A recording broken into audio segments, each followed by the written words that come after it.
Assalamualaikum warahmatullahi ta'ala wabarakatuh.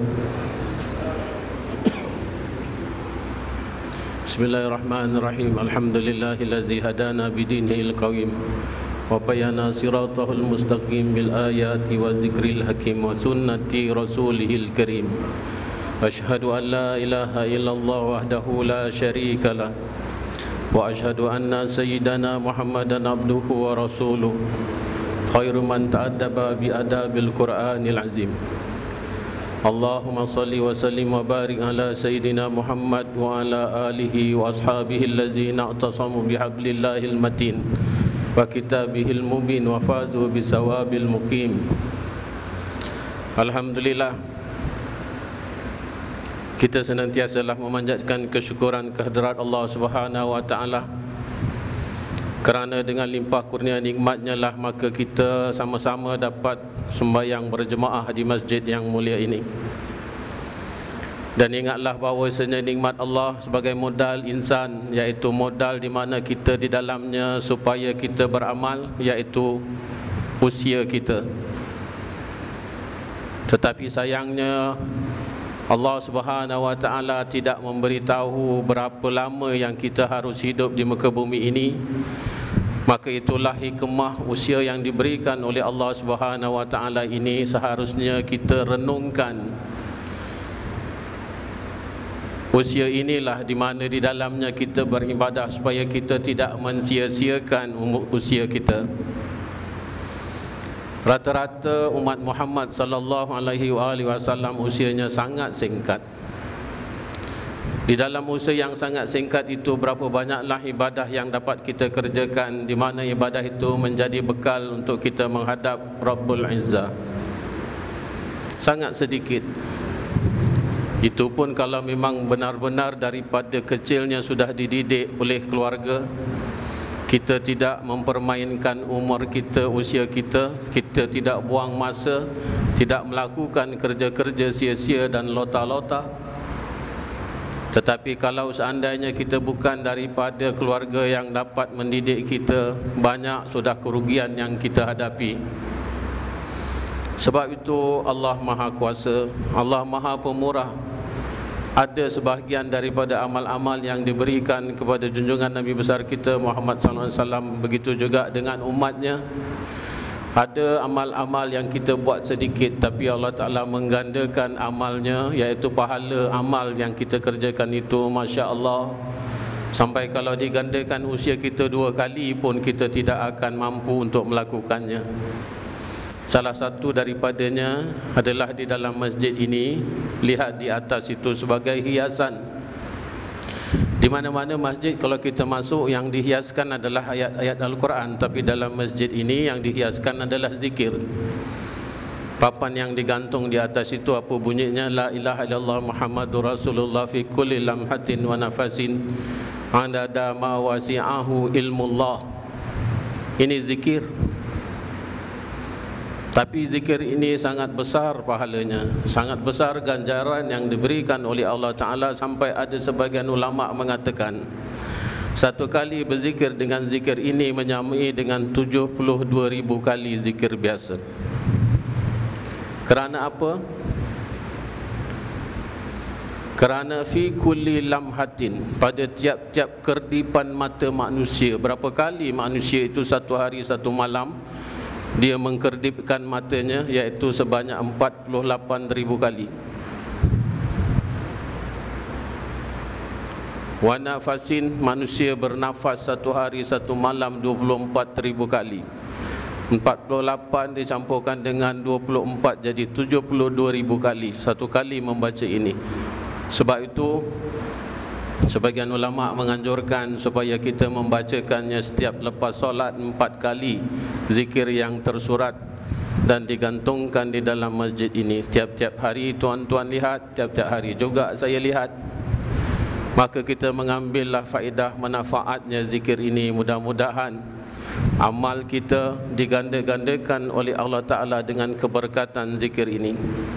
Ingatlah 2 perkara yang selalu diingatkan oleh Luqmanul Hakim. Katanya, kamu ingatkanlah 2 perkara Apa perkara yang seharusnya kita selalu mesti ingat, iaitu kita ingat Allah. Macam mana cara untuk mengingat Allah? Adalah dengan membasahkan lidah kita zikir kepada Allah.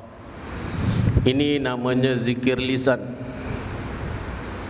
Kerana hati akan mati, hati akan berhenti daripada mengingati Allah kalau tidak dengan pertolongan lidah. Sebab itu ada orang yang suka bawa tasbih. Kerana biji tasbih itu saja namanya tasbih, iaitu memuji dan mensucikan Allah. Daripada kerana kita pegang tasbih itu, terkadang-kala kalau disimpan di dalam kocek, seluk saja kocek, teraba tasbih, teringat Allah. Kerana daripada biji tasbih itulah yang sering digunakan oleh kebanyakan daripada kita untuk bertasbih, mengira berapa bilangannya. Sebenarnya yang namanya zikir, yang namanya tasbih, yang namanya hamdalah, memuji kepada Allah Ta'ala, tidak ada bilangan. Tetapi bilangan-bilangan ini adalah untuk mendidik diri kita supaya pada setiap waktu yang ditentukan oleh siapa yang mengambil tarikat umpamanya, ataupun syekh-syekh tarikat ini, untuk mendidik diri kita, mendidik jiwa kita supaya dengan latihan yang senantiasa dikerjakan setiap hari itu akan membekas pada jantung hati kita, iaitu pada kalbu kita. Sebab itu untuk mengingatkan Allah tidak lain hanyalah zikir, iaitu zikir dengan lisan. Lama kelamaan oleh kerana banyaknya kita berzikir, maka terbekaslah ingatan itu di dalam hati kita. Ini yang kita kehendaki. Dan kalau dia sudah terbekas di dalam hati kita, apabila nanti gunanya, iaitu ketika sakaratul maut. Sakaratul maut itu sangat huru-hara keadaannya.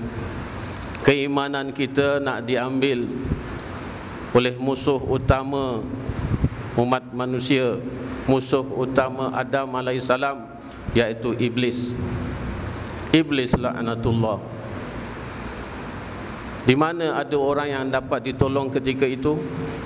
Kalau tidak dengan amalan yang dibantu oleh lidah, dibekaskan di dalam kalbu, itulah zikir.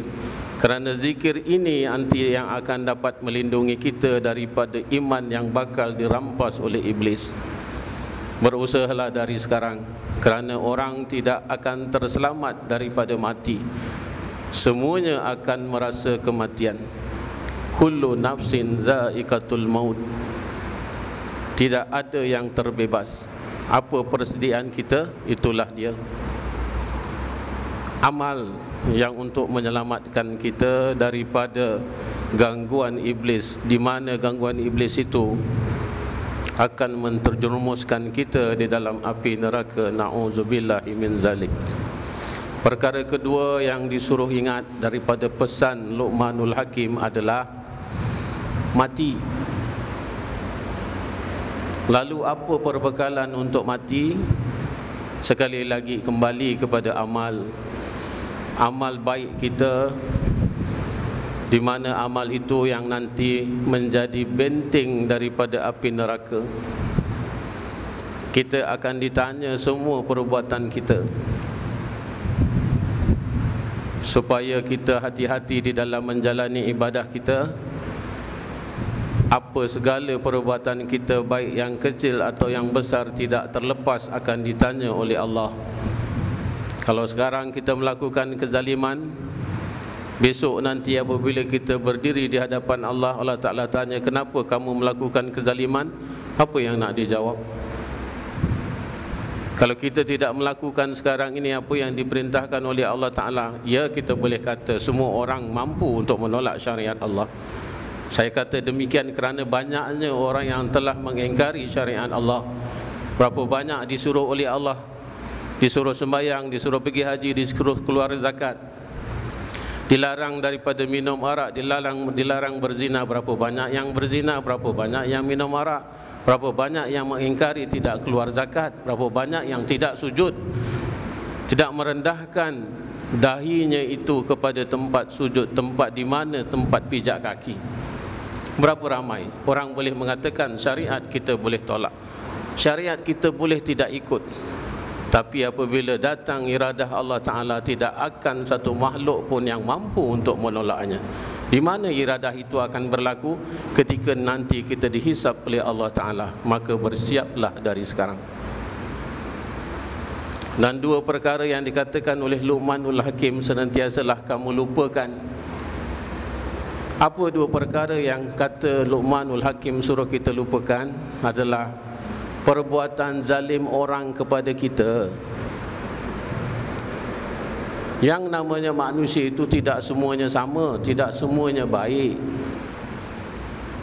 Ada disebabkan kerana iri hati, kerana hasad, kerana dengki, dia sanggup menganiaya saudara sesama Islamnya sendiri dengan penganiayaan yang sangat banyak. Apalagi kalau dia bukan yang sama agama dengan kita, lagi marahnya kepada kita, bencinya kepada kita semata-mata kerana kita berimankan Allah dan Rasulnya, semata-mata kerana kita agama Islam. Ini orang yang tidak Islam akan benci kepada Islam.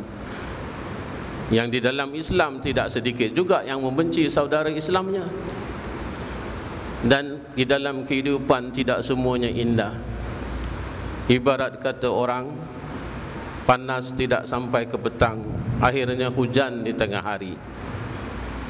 Ini satu perumpamaan yang ada di dalam peribahasa. Pasal ini kan bulan bahasa, saya sedikit campurkanlah.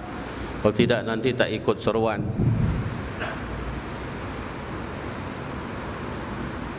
Tidak semuanya indah perjalanan hidup. Terkadang kala kita bermusuhan dengan orang hanya dengan sebab perkataan yang sedikit,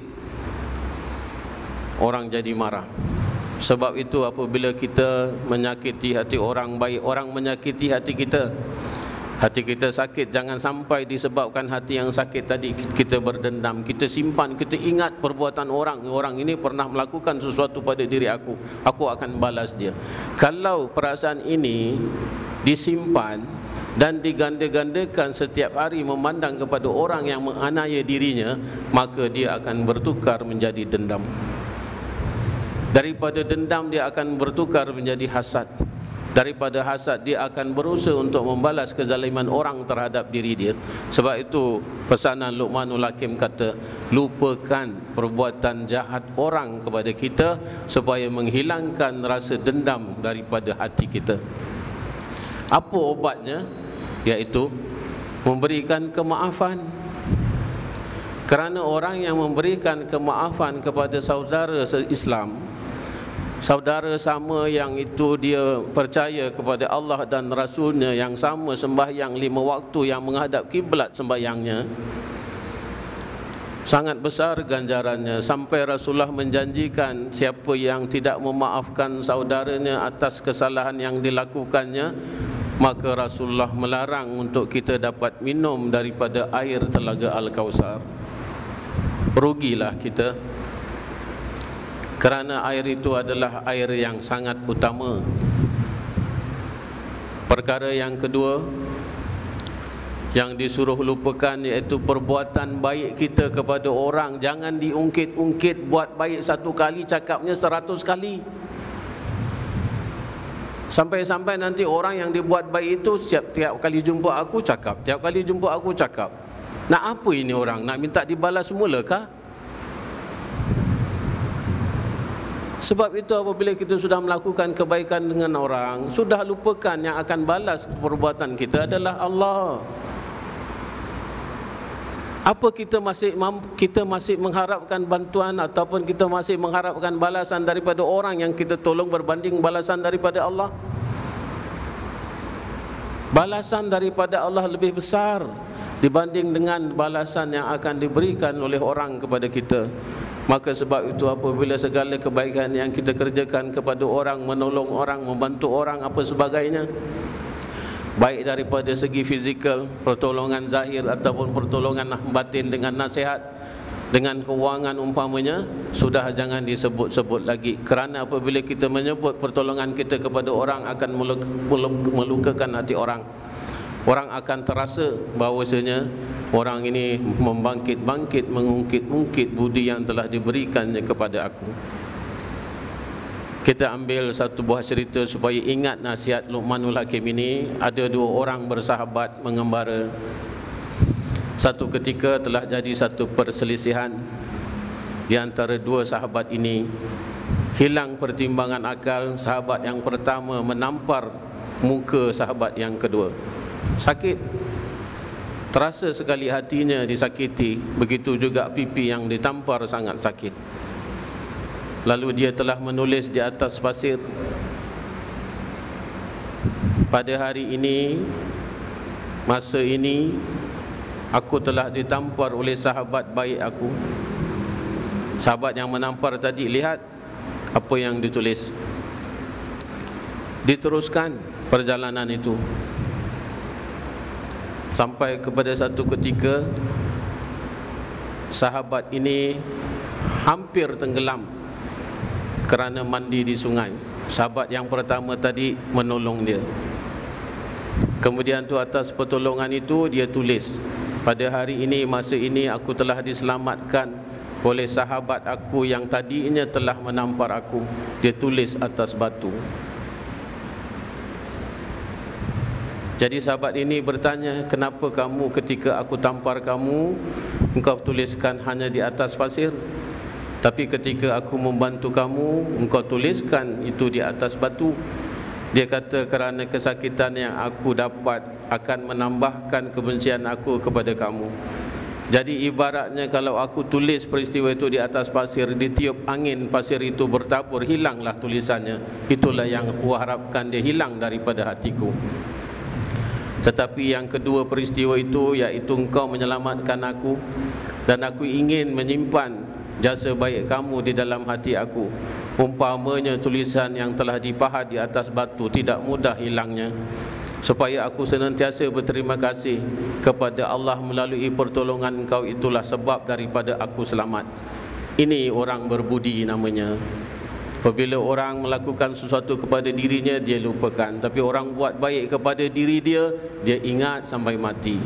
Senantiasa di dalam doanya dia kenang orang ini, senantiasa dimasukkan doanya supaya dia selamat dunia dan akhirat. Ingat ya, sudah saya pernah kuliahkan pada kuliah-kuliah yang lalu, iaitu doa yang paling makbul adalah doa di mana kita mendoakan seseorang tapi orang tu tak tahu yang kita doakan dia. Hari-hari kita nampak peristiwa macam-macam. Ada sahabat-sahabat kita yang sakit, kita datang ziarah, tak payahlah dia minta kita untuk mendoakannya. Tetapi apabila kita tahu dia sakit, dia dalam kesusahan, dia dalam kepayahan, anaknya dapat balak bencana ataupun dia dapat ujian daripada Allah, diam-diamlah ketika kita bangun sembahyang malam, ketika kita bertahajud, kita panjatkanlah doa, ya Allah, ini saudara aku namanya si Fulan bin Fulan sedang menghadapi ujian daripadamu. Kau bantulah dia, kau permudahkanlah segala urusan dia. Dengan sebab rintihan kita kepada kawan yang tadi sakit dan dia tak tahu yang kita mendoakan dia, inilah yang dikabulkan oleh Allah Ta'ala. Kerana rahsia daripada kita dengan Allah, iaitu cinta kita kepada sahabat-sahabat kita. Kita sambung apa yang telah kita berhenti pada minggu yang lalu, iaitu sahabat yang telah kita ceritakan, iaitu Talha bin Ubaidillah. Talha, sebagaimana yang kita sudah sebutkan, cara dia masuk Islam ataupun sebab kenapa dia masuk Islam, kerana beliau telah bertemu dengan pendeta Nasrani di Busra. Dan pendeta ini tanyakan, sudahkah ada ataupun tersiar agama yang dibawa oleh Nabi akhir zaman Muhammad bin Abdullah? Talha kembali dan bertanyakan peristiwa itu kepada Sayyidina Abu Bakar. Kemudian Sayyidina Abu Bakar mengajak beliau bertemu dengan Rasulullah dan akhirnya beliau Islam. Sebagaimana yang lain-lain juga, apabila sudah masuk Islam, bukanlah menjadi satu perkara yang mudah mereka lalui. Mereka telah dihukum ataupun mereka telah dianiaya oleh banyak orang-orang Quraisy yang atas-atasan, yang ada pangkat di dalam masyarakat, iaitu Talha dan Abu Bakar ini sama diikat pada satu tiang. Sampaikanlah dua sahabat ini digelarkan dia Qarinain, Al-Qarinain, iaitu dua sahabat yang telah diseksa oleh Naufal bin Khuwailid. Naufal bin Khuwailid sebagaimana kita sudah jelaskan adalah saudara kepada Khadijah binti Khuwailid, iaitu isteri Rasulullah sendiri. Dan nanti ketikanya Talha akan jadi menantunya Saidina Abu Bakar. Dia kahwin dengan anak Saidina Abu Bakar yang namanya Ummu Kalsum binti Abu Bakar. Jadi bukan hanya sahabat, akhirnya nanti dia jadi menantu kepada sahabat besar Rasulullah SAW, iaitu Saidina Abu Bakar. Pada ketikanya perang Badar, Talha tidak ikut bersama perang dengan Rasulullah, kerana Talha telah ditugaskan untuk menjaga dan memata-matai rombongan kafilah yang daripada Mekah berniaga ke Syam. Jadi apabila kembalinya kafilah tersebut Syam bawa kepada Mekah, maka Rasulullah telah mengatakan supaya Talha ini memata-matai perjalanan kafilah tadi untuk disekat. Daripada peristiwa menyekat kafilah yang balik, kafilah dagang yang balik daripada Syam ini, kita Islam, khususnya peribadi Rasulullah SAW, telah ditohmahkan oleh orang-orang yang tidak percaya Islam.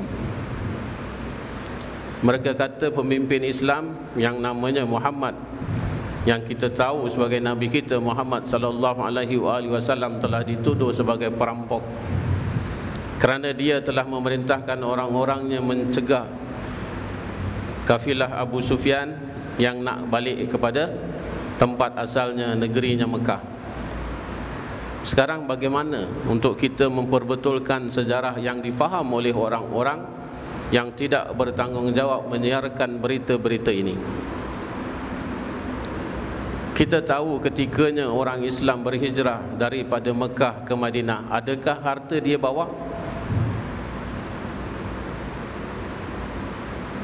Orang-orang Islam yang berhijrah daripada Mekah ke Madinah tak dibawa harta yang ada, ditinggalkan. Dan sebahagian daripada sahabat yang ikut hijrah daripada Mekah ke Madinah, yang ikut Rasulullah, di antara mereka adalah orang-orang yang sangat kaya. Contohnya Abdurrahman bin Auf dan Talha juga. Talha adalah seorang sahabat yang sangat kaya raya. Jadi apabila mereka ikut Rasulullah berhijrah ke Madinah, harta-harta mereka telah dirampas oleh orang-orang Mekah, orang-orang Quraisy Mekah, dan mereka telah jadi kaya, dan daripada kekayaan itu diperdagangkan melalui kafilah yang pergi ulang-alik dari Syam ke Mekah. Apa ketikanya Rasulullah memerintahkan sahabat-sahabat beliau untuk mencegah kafilah ini dan mengambil harta yang telah diambil oleh orang-orang Quraisy, dikatakan sebagai merompak. Ini tuduhan. Kalau kita tidak kenal sejarah, kita akan kata apa yang dikatakan oleh orientalis barat, orang-orang yang memusuhi Islam, kita akan kata mereka betul, sebab kita buta sejarah. Yang diambil oleh junjungan besar Nabi kita Muhammad SAW, dan kita tahu ketika berhijrah ke Madinah, apa yang Rasulullah nak buat sebagai satu kota, sebagai kota Islam, banyak persiapan dan dana yang diperlukan. Daripada mana untuk dapat dana ini? Daripada mana untuk dapat beli senjata kerana musuh-musuh Islam menyerang dari kiri dan kanan? Malah di dalam Madinah sendiri, orang-orang yang Yahudi itu masih bermusuhan dengan Rasulullah. Sekalipun piagam Madinah sudah dibuat, tetapi rasa benci kepada Islam masih ada. Dan banyak perkara-perkara yang difitnahkan orang kepada Nabi kita Muhammad SAW. InsyaAllah nanti di dalam kita menceritakan kisah Rasulullah, kalau sempat kita akan menceritakan banyak perkara sebagai yang difaham oleh orang-orang yang tidak bertanggungjawab menyiarkan fitnah-fitnah kepada junjungan mulia Nabi kita Muhammad SAW. Itu semua akan kita jawab. Kita tak usah percaya daripada apa yang dilontarkan oleh orang-orang yang tidak bertanggungjawab. Contohnya ini. Jadi apabila Rasulullah memerintahkan Talha, dia tak sempat untuk ikut Rasulullah berjuang di Badar. Apabila dia sudah sampai ke Madinah, orang yang nak pergi ke Badar itu semua sudah meninggalkannya. Jadi dia menyusuli Rasulullah ke Badar, Tapi sayang sekali, apabila Talha sampai di Badar, Talha tidak menemukan apa lagi peperangan. Peperangan sudah habis. Peperangan sudah selesai. Jadi dia hanya terlibat pada peperangan Uhud saja. Peperangan Uhud inilah yang dikatakan oleh sahabat baiknya sekaligus dia akan jadi bapa mertuanya, iaitu Sayyidina Abu Bakar, mengatakan kalau siapa saja menyebut tentang peperangan Uhud, orang akan kata itu adalah peperangan Talha bin Ubaidillah, kerana beliau ketika itu adalah hero dalam peperangan tersebut. Ketika Rasulullah dihayak oleh orang-orang Quraisy sampai Rasulullah luka, iaitu perisai kepala yang dipakai oleh Rasulullah kena pada pipinya dan tanggal giginya, apa yang dilakukan oleh Talha, nak cabut besi daripada perisai Rasulullah ini, pakai gigi sampai 2 gigi depannya patah. Gambarkan berapa sayangnya beliau kepada Rasulullah, tak mau Rasulullah rasa sakit, dan dia cabut dengan giginya kerana sudah tidak ada, jarinya sudah kodong, jarinya sudah dipukul oleh orang yang hendak membunuh Rasulullah dan dia melindungi Rasulullah. Apa kita pernah melakukan itu kepada junjungan Nabi besar kita?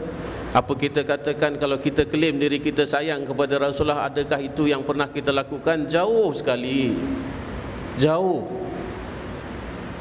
Kita hanya kata kita sayang pada Rasulullah, belum tentu kalau Rasulullah berhadapan dengan kita dan Rasulullah di dalam kesusahan, kita sanggup mengorbankan diri kita sebagaimana sahabat-sahabat yang pernah mengorbankan diri mereka. Tidak kira, sampai tidak tumbuh giginya, dan dia sangat berbangga. Dia kata rongak ini, ompongnya ini adalah kerana menyelamatkan Rasulullah. Dia bangga. Kita saja kalau gigi tak ada, kalang kabut mau pergi dentist, mau bikin yang cantik saja. Walhal gigi kita yang ompong itu disebabkan kesalahan diri kita sendiri yang tidak menjaga. Itu pun kita malu. Apalagi kalau kerana untuk menyelamatkan orang, lagi-lagi malu. Hebat sekali macam mana dia ketika nak menyelamatkan Rasulullah, nak diangkat Rasulullah tu kepada tempat yang lebih selamat, Rasulullah tak sampai. Lalu dia menundukkan badannya, Rasulullah pijak atas dia naik. Sangat sayu Rasulullah melihat. Dia menundukkan badannya dan Rasulullah mengatakan bahawasanya syurga wajib buat engkau. Rasulullah sangat sayu, sangat terharu melihat sahabat yang mengerjakan demikian. Betapa sayangnya Talha dengan beliau. Apabila dia sudah melindungi Rasulullah, pada saat-saat terakhir itu sudah banyak luka-luka yang dialami, sampai 75 lebih liang-liang yang ditombak, yang dipanah, yang ditetak, yang ditikam. Dia sudah lagi tidak kuat dirinya,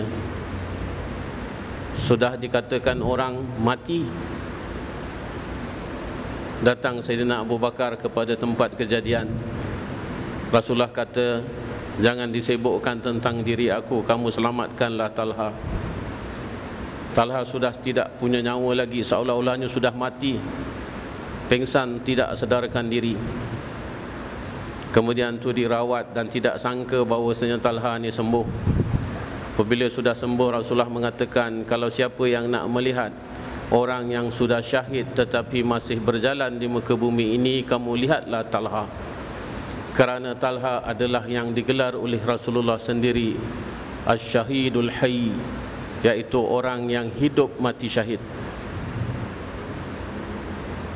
Dan Talha bukan hanya seorang pejuang yang hebat, tetapi beliau juga adalah seorang yang dermawan dan murah hati. Apa saja yang dia miliki, dia tidak senang untuk simpan di dalam rumahnya. Satu ketika istrinya melihat kegelisahan Talha, dia kata, kenapa hari ini kamu nampaknya macam gelisah saja? Dia kata, perdagangan aku telah meraih keuntungan, sampai ada yang mengatakan, ahli sejarah kata 700 dinar. Aku tidak senang untuk meletakkan harta ini di dalam rumah aku lebih dari